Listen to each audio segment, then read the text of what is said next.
Assalamualaikum dan salam sejahtera MG Flash 24 November bersama saya Nur Ayuni Johari. Kita mulakan dengan berita utama. Yang di-Pertuan Agong As-Sultan Abdullah Riaduddin Al-Mustafa Billah Shah berkenan untuk melantik pengerusi Pakatan Harapan PH Datuk Seri Anwar Ibrahim sebagai Perdana Menteri Malaysia yang ke-10.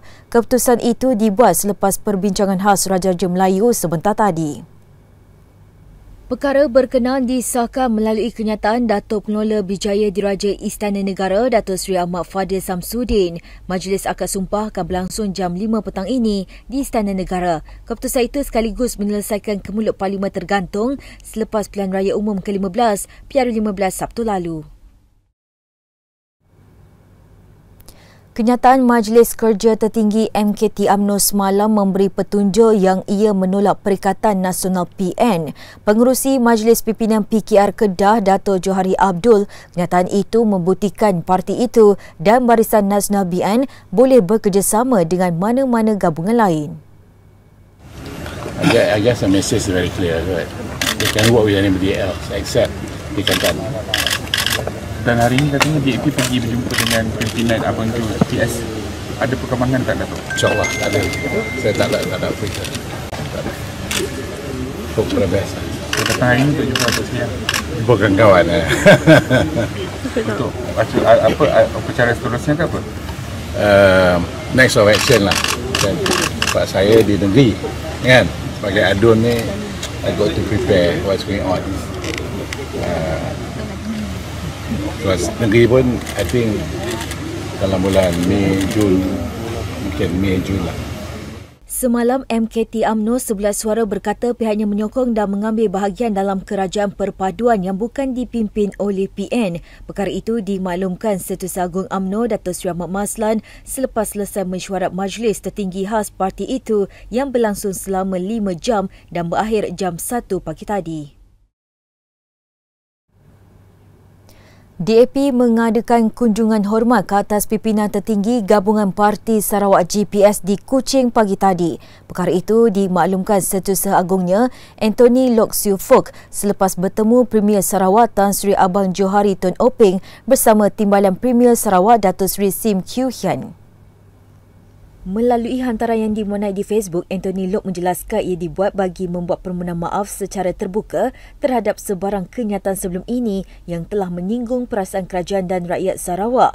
Katanya perbincangan berjalan lancar dan berharap ia akan membuka satu lembaran baru untuk membina persefahaman dan kerjasama demi Malaysia yang lebih maju serta progresif.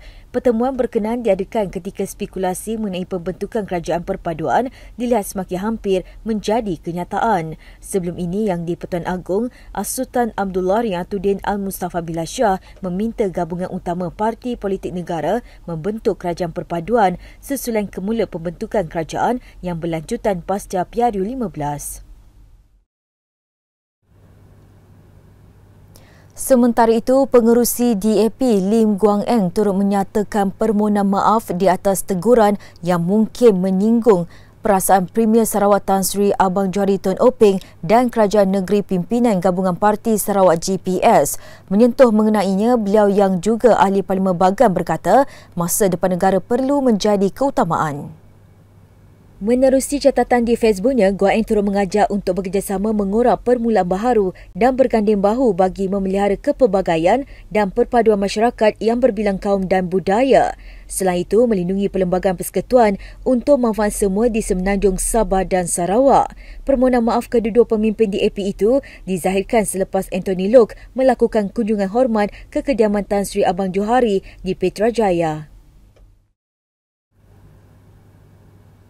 Seterusnya, 6 sekatan jalan raya SGR didirikan di sekitar Istana Negara bagi menjamin keselamatan dan ketenteraman awam pada pasca Pilihan Raya Umum ke-15 PRU15. Ketua Polis Kuala Lumpur, Dato' Azmi Abu Kasim berkata ia melibatkan kekuatan 632 pegawai dan anggota.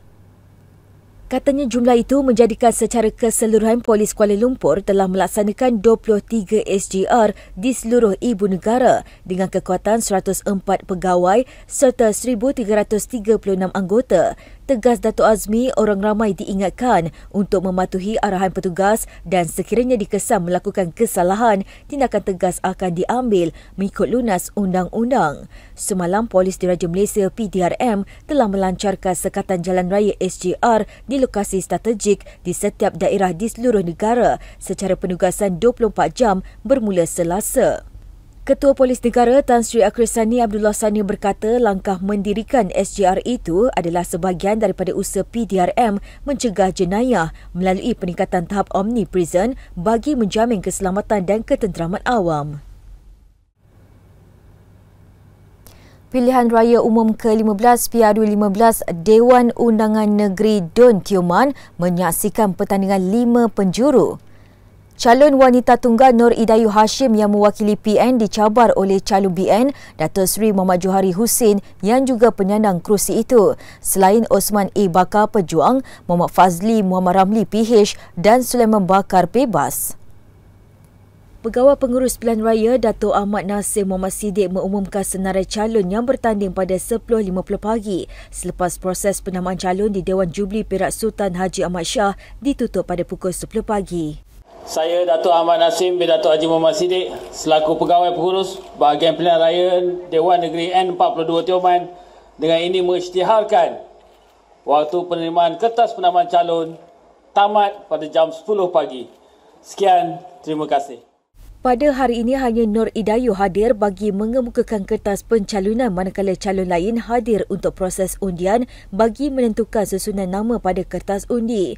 Bagaimanapun calon PH hanya diwakili wakilnya Manan Muhammad dalam proses itu kerana difahamkan beliau berada di ibu negara. PRU15 Don Tioman ditangguhkan selepas calon PN bagi kursi itu, Muhammad Yunus Ramli 61, meninggal dunia pada 3.30 pagi hari pengundian 19 November lalu, dipercayai akibat serangan jantung. Sehubungan itu, Suruhanjaya Pilihan Raya SPR menetapkan proses pengundian diadakan pada 7 Disember ini dengan 3 Disember ditetapkan sebagai hari pengundian awal.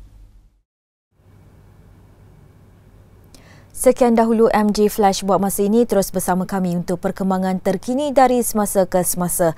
Hanya di platform media sosial Malaysia Gazette di Facebook, Twitter, Instagram dan juga YouTube atau melalui portal di www.malaysiagazette.com. Assalamualaikum dan salam hormat.